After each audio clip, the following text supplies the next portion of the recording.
یا اسی طرح دیکھیں حضرت محمد کریم صلی اللہ تعالی وسلم کو آج پوری دنیا میں کسی سے پوچھو کہ آپ نے حضور کو دیکھا؟ نہیں دیکھا۔ یقین ہے؟ بالکل یقین ہے، وہ اللہ کے رسول ہیں، صرف رسول ہی نہیں سید الانبیاء ہیں صلی اللہ علیہ وسلم، صرف سید الانبیاء ہی نہیں خاتم النبیین بھی ہیں، تمام نبیوں کے آخری ہیں، مہر لگ گئی نبوت پر، آخری نبی۔ تو یہ تو یقین سب کو ہے، یہ کیا ہے؟ علم الیقین ہے، لیکن اس سے بڑھ کر عین الیقین کسی کو نہیں ہے۔ ہم الحمدللہ اسی علم الیقین کی بنیاد پر جنت بھی جائیں گے، علم الیقین کی بنیاد پر اللہ کے رسول صلی اللہ علیہ وسلم کی شفاعت بھی پائیں گے، کیونکہ ہم مجبور ہیں کہ اللہ کے رسول کے زمانے میں ہم پیدا ہی نہیں ہوئے، تو صرف ہمارے لیے علم الیقین کافی ہے۔ جو صحابہ کرام تھے، اللہ کے رسول کے دور اقدس کے زمانے کے لوگ تھے، اللہ کے رسول صلی اللہ علیہ وسلم کو دیکھ لیا ایمان کی حالت میں، ویسے تو ابو جہل نے بھی دیکھا بدبخت میں، عتبہ اور شیبہ نے بھی دیکھا، اور کفار نے بھی دیکھا، عبداللہ بن ابی بن سلول خبیث نے بھی دیکھا، لیکن ایمان قبول نہیں کیا، وہ اصحابی نہیں بنے، صحابہ میں شامل نہ ہوئے، بالکل دیکھا، لیکن صحابہ نے دیکھا۔ اس کو کہتے ہیں علم عین الیقین، عین الیقین، آپ صلی اللہ علیہ وسلم کو دیکھا۔ پھر کیا ہوا؟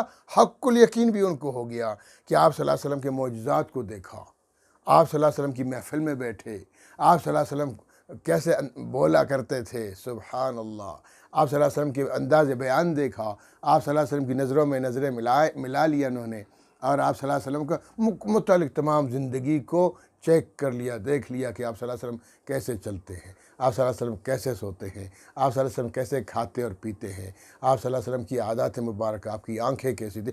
یہ ہو گیا حق الیقین۔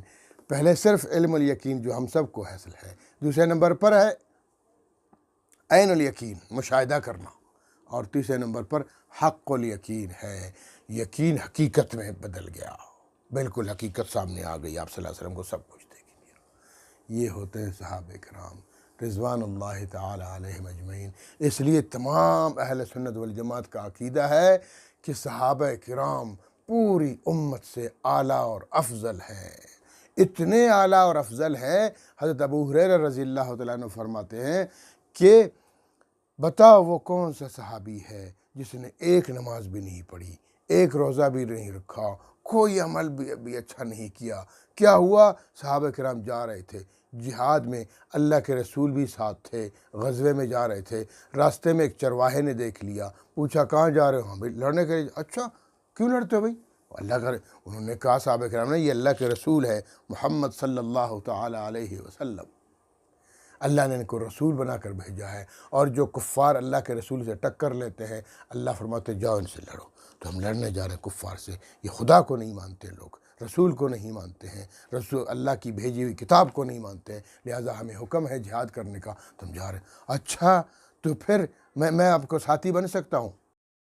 کیوں نہیں بن سکتے ہیں، پہلے آپ کو کلمہ پڑھنا پڑے گا، آپ کو گواہی دینی پڑے گی کہ اللہ اکیلا ہے، اس کے ساتھ اس کا کوئی شریک نہیں، آپ کو گواہی دینا پڑے گا کہ محمد صلی اللہ علیہ وسلم اللہ کے سچے رسول ہیں۔ انہوں نے کہا ٹھیک ہے، اشہد ان لا الہ الا اللہ و اشہد ان محمدا عبدہ و رسولہ، مسلمان ہو گیا، سبحان اللہ، بس چھوڑ دیا بکریوں کو، میں تو ساتھ چلوں گا بھائی۔ اچھا چلو، چل دیے، جہاد ہوا، کفار کے ساتھ جہاد ہوا، اور وہاں لڑتے رہے وہ بھی، اور بالآخر شہید ہو گئے۔ اس دوران کوئی نماز کا ٹائم نہیں آیا، کوئی نماز نہیں پڑھی، کوئی روزہ بھی نہیں رکھا، ڈائریکٹ جنت۔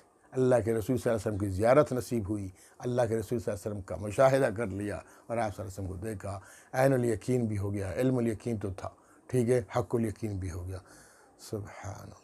اس لیے تمام اہل سنت والجماعت کے جتنے طبقات ہیں، بریلوی، دیوبندی، اہل حدیث، سب کا نظریہ یہی ہے، جمہور علماء کا نظریہ اہل سنت والجماعت کا یہی ہے کہ جتنے اولیاء ہیں وہ سارے مل بھی جائیں تو اس صحابی کے برابر بھی نہیں ہو سکتے جس نے صرف ایک دفعہ اللہ کے رسول صلی اللہ علیہ وسلم کے ساتھ ایمان کی حالت میں شرکت کی۔